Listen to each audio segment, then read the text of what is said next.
सास बहू का झगड़ा। अनामिका की सास पुष्पा अपनी बहू को कुछ खास पसंद नहीं करती थी और इसीलिए दोनों सास बहू में आए दिन झगड़ा होता रहता था। सास बहू के झगड़े के चक्कर में अनामिका के पति मोहित की जिंदगी मुश्किल में पड़ गई थी। बेचारा बार बार माँ और बीवी के झगड़े को सुलझाता ही रहता था, लेकिन दोनों समझने का नाम नहीं लेती थी। वैसे तो सब कुछ ठीक ठाक चल रहा था, लेकिन एक दिन अनामिका और पुष्पा के अंदर जोरदार झगड़ा हुआ और बात कुछ इस तरह थी। बहू, मैंने तुम्हें कल अपनी एक साड़ी धोने के लिए दी थी। हाँ मम्मी जी, वो साड़ी धोकर मैंने आपकी अलमारी में रख दी है। उसी की बात कर रही हूँ मैं। जरा देख तो, इस साड़ी को देखकर किसी भी तरह से लगता है ये धुली हुई है। अरे मम्मी जी, मैंने आपकी साड़ी वॉशिंग मशीन में अच्छे से धोकर सुखाकर आपकी अलमारी में तह बनाकर रखी थी। आपके तो नखरे खत्म ही नहीं होते। अरे कैसी बात कर रही है मुझसे? मेरे नखरे? अरे मोहित, जरा ये देख तो, ये साड़ी धुली हुई लग रही है क्या? अरे मम्मी, जब अनामिका कह रही है कि उसने साड़ी धोई थी तो मान लो ना। हर बात पर झगड़ा करना जरूरी है क्या? क्या है ना मोहित, तुम्हारी माँ को तो मेरे हर काम में नुस्ख निकालने की आदत पड़ गई है। जब तक दो चार खरी खोटी सुना नहीं लेती ना, इनका दिन नहीं निकलता। अरे चुप कर, बहू होकर मुझे जवाब देती हो। एक तो गंदे कपड़े उठाकर अलमारी में रख दिए, ऊपर से कैंची की तरह कचर कचर बोली जा रही हो। अरे मम्मी जी, आपको समझ में नहीं आता क्या? मैंने साड़ी धो कर रखी थी। तो फिर इतनी गंदी क्यों लग रही है? अब मुझे क्या पता मम्मी जी, आप इस पर इस तरह तेल और घी की चिकनाई के दाग लगाकर लाएंगी तो ये मेरी जिम्मेदारी थोड़ी ना है। अरे तो हाथ से धोना चाहिए था ना। मैं आपकी बहू हूँ, नौकरानी नहीं जो एक कपड़ा रगड़ रगड़ कर हाथ से धो दूंगी। आपको पहननी है तो पहनिए, नहीं तो रख दीजिए। तुझे तो मैं अच्छी तरह बताऊंगी, मुझे जवाब देती है। एक दिन सुबह के वक्त, अरे अनामिका, मेरी व्हाइट शर्ट कहाँ है? आज ऑफिस में बहुत बड़ा प्रेजेंटेशन है और मुझे वो व्हाइट शर्ट पहन कर जाना है। मुझे पता है, आपने मुझे 2 दिन पहले ही बता दिया था और आपकी शर्ट मैंने धोकर अच्छी तरह आयरन करके अलमारी में लगा दी है। जाइए वहां से ले लीजिए। अनामिका, ये तुमने क्या किया? ये देखो, शर्ट पर लिपस्टिक का दाग लगा हुआ है और ये तो एक जगह से जल भी गई है। नहीं नहीं मोहित, ऐसा नहीं हो सकता। मैंने तो तुम्हारी शर्ट ठीक से इस्त्री करके अलमारी में लगाई थी। तो फिर ये जल कैसे गई अपने आप? अलमारी में लटके लटके थोड़ी ना जल जाएगी। पर मोहित, मुझे अच्छी तरह याद है। देखो, अपनी गलती को छुपाने की कोशिश मत करो। और अगर शर्ट जल भी गई थी तो तुम्हें पहले बताना चाहिए था ना। मैं नई शर्ट लेकर आ जाता। अब ऐन वक्त पर शर्ट कहाँ से लेकर आऊं? मेरा इतना इम्पोर्टेंट प्रेजेंटेशन था, सब खराब हो जाएगा। अरे बेटा, क्यों परेशान होता है? ये देख, मैंने तेरे लिए पहले से ही एक नई व्हाइट शर्ट ला कर रखी है। लेकिन मम्मी, आप मेरे लिए व्हाइट शर्ट क्यों लेकर आई?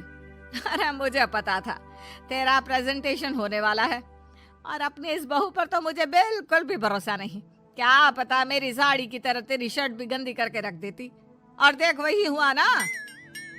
बेटा, सारी टेंशन छोड़ और ये नई शर्ट पहन कर जा। थैंक यू मम्मी, आज तो आपने बचा लिया मुझे। कुछ दिनों के बाद, अरे अनामिका, जानती हो, ऑफिस में मेरा जो दोस्त है ना अमर, आज उसका बर्थडे है और उसे तुम्हारे हाथ का चॉकलेट केक बहुत पसंद है। थोड़ा सा बनाकर टिफिन में रख दो ना प्लीज। हाँ हाँ, क्यों नहीं, मैं बहुत अच्छा केक बनाकर आपके दोस्त के लिए रख दूंगी। तुम्हारे हाथ का खाना खाकर तो वैसे ही मेरे ऑफिस के सारे लोग इतनी तारीफ करते हैं, क्या बताऊं। प्लीज एक अच्छा सा केक और बना दो, मेरी तो ऑफिस में शान बढ़ जाएगी। अनामिका केक बनाने के लिए रख देती है। पुष्पा चुपचाप जाकर उस पे ढेर सारा नमक डाल देती है। देख अमर, तेरी भाभी ने तेरे लिए चॉकलेट केक बनाकर भेजा है, तुझे बहुत पसंद है ना? यार, तू बहुत किस्मत वाला है, भाभी इतना अच्छा खाना बनाती है और साथ में केक भी। वैसे भाभी को थैंक यू बोलना। थैंक यू बाद में, पहले तो ये केक खा कर देख। बहुत मेहनत से बनाया है अनामिका ने। अरे यार, इस केक में तो बहुत सारा नमक है। लगता है भाभी ने शक्कर की जगह खूब सारा नमक डाल दिया है। अरे मोहित, तू तो अपनी बीवी की कुकिंग की बहुत तारीफ करता फिरता है। जरा पूछना अपनी बीवी से, केक में नमक कब से डलने लग गया। क्या यार, तुझे भी मेरा ही जन्मदिन मिला था बिगाड़ने के लिए? केक नहीं लाना था तो मत लाता, कम से कम मुझे इस तरह नमक वाला केक तो नहीं खिलाता। अरे नहीं यार, अनामिका ऐसा नहीं कर सकती, जरूर कुछ गड़बड़ हुई होगी। घर जाने के बाद अनामिका, अगर तुम्हारा केक बनाने का मन नहीं था तो ना बनाती, लेकिन मेरी बेइज्जती करवाने की क्या जरूरत थी? अरे आपकी बेइज्जती, ये आप क्या कह रहे हैं? मैंने तो सुबह आपको इतने अच्छे तरीके से केक बना कर दिया था। हाँ, लेकिन उसमें इतना सारा नमक डाल दिया था कि आज ऑफिस में मेरा अच्छा खासा मजाक बना है। मेरे सारे दोस्त हंस रहे थे मुझ पर। अरे बेटा, मैंने तो तुझे पहले ही समझाने की कोशिश की थी। एक नंबर की गैर जिम्मेदार है ये लड़की, कोई काम ठीक से नहीं करती। उस दिन भी गंदी साड़ी रख दी थी मेरी अलमारी में और झूठ बोल रही थी। कुछ दिनों के बाद अनामिका देखो, मैंने अपना लैपटॉप चार्जिंग पर लगाया है, उसे अच्छी तरह चार्ज होने देना। मेरी एक अर्जेंट मीटिंग है, प्लीज बीच में से हटाना मत। हाँ हाँ ठीक है, मैं नहीं हटाऊंगी। पुष्पा चुपचाप से जाकर चार्जिंग का बटन बंद कर देती है। थोड़ी देर बाद अरे ये लैपटॉप चार्ज क्यों नहीं हुआ? और ये बटन किसने ऑफ कर दिया? अनामिका इधर आओ। क्या हुआ? क्यों चिल्ला रहे इतना? अनामिका, मैंने तुमसे कहा था ना, मेरा लैपटॉप चार्जिंग पर लगा हुआ है, मेरी अर्जेंट मीटिंग है। तुमने इसका स्विच ऑफ क्यों कर दिया? अरे मैंने ऐसा कुछ नहीं किया, मैं क्यों स्विच ऑफ करूंगी? कुछ दिनों से देख रहा हूँ अनामिका, तुम मेरा हर काम बिगाड़ देती हो। देखो ये अच्छी आदत नहीं, कम से कम तुम्हें इस बात का तो ध्यान रखना चाहिए था कि मेरी कितनी इंपॉर्टेंट मीटिंग थी। अब क्या करूंगा मैं? आई एम सॉरी मोहित, लेकिन सच में मैंने जानबूझकर कुछ नहीं किया। अगर जानबूझकर नहीं किया तो क्या सब कुछ अपने आप हो जाता है? कभी मेरी शर्ट जल जाती है, कभी केक में नमक डल जाता है। आप मेरी बात क्यों नहीं सुनते? मैंने जानबूझकर कुछ नहीं किया। फिर से वही बात। अरे कितनी बार तुम्हें समझा चुका हूँ, इस तरह मेरा काम बार बार मत बिगाड़ा करो। तुम जानती हो मुझे कितनी प्रॉब्लम होती है। ऑफिस में तो पहले ही बेइज्जती करा चुकी हो, और अब ये मीटिंग, ये भी मेरे हाथ से निकल गई। अनामिका की समझ में कुछ नहीं आता कि आखिर उसके साथ ये सब क्या हो रहा था और क्यों हो रहा था। फिर कुछ दिनों के बाद मोहित अपने ऑफिस से कुछ फाइल लेकर घर आता है। अनामिका, ये कुछ फाइलें हैं, इन्हें संभाल कर रख दो, और प्लीज इस बार ध्यान से, कोई गड़बड़ी नहीं होनी चाहिए। नहीं मोहित, कोई गड़बड़ी नहीं होगी। मैं सारी फाइल्स अलमारी में लॉक करके रखूंगी और चाबी अपने पास रखूंगी। अनामिका, जरा अलमारी की चाबी तो देना। क्यों मम्मी जी, आपको क्या काम है? उसमें मोहित की जरूरी फाइल रखी है और मैं नहीं चाहती कि इस बार कोई भी गड़बड़ हो। पता नहीं कुछ दिनों से हर काम खराब हो जाता है। अरे मुझे उसमें से पैसे निकालने हैं और उसके बाद ले लेना अपनी चाबी। मैं खा नहीं जाऊंगी तुम्हारे पति की फाइल। अनामिका को अपनी सास पर शक होता है। चाबी देने के बाद वो चुपचाप छुपकर अपनी सास की हरकत देखती है। ये फाइलें उठाकर डस्टबिन में डाल देती हूँ, फिर देखना कैसे मोहित इसकी खबर लेगा।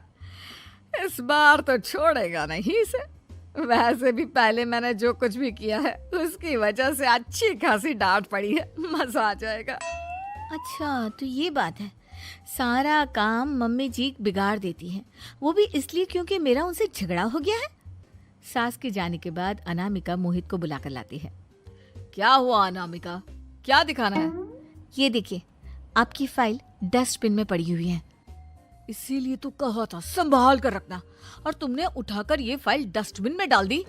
मैंने नहीं, तुम्हारी मम्मी ने डाली है, मुझसे बदला लेने के लिए, ताकि तुम मुझे डांटो।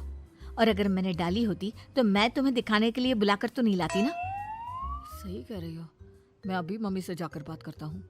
थोड़ी देर बाद, मम्मी सच सच बताइए, मेरी फाइल अलमारी में से निकाल कर डस्टबिन में आपने डाली थी ना? अरे अपनी माँ पर इल्जाम लगाता है, शर्म नहीं आती तुझे? मैं इल्जाम नहीं लगा रहा हूँ मम्मी, जो सच है वही पूछ रहा हूँ। आप जल्दी से बताइए आपने ऐसा क्यों किया? अरे तो क्या करती, तेरी बीवी मुझसे झगड़ा करती है, उल्टे सीधे जवाब देती है, मुझे उससे बदला लेना था। अरे मम्मी, लेकिन आप दोनों के झगड़े के चक्कर में मेरा कितना नुकसान हुआ है, ये कभी सोचा आपने?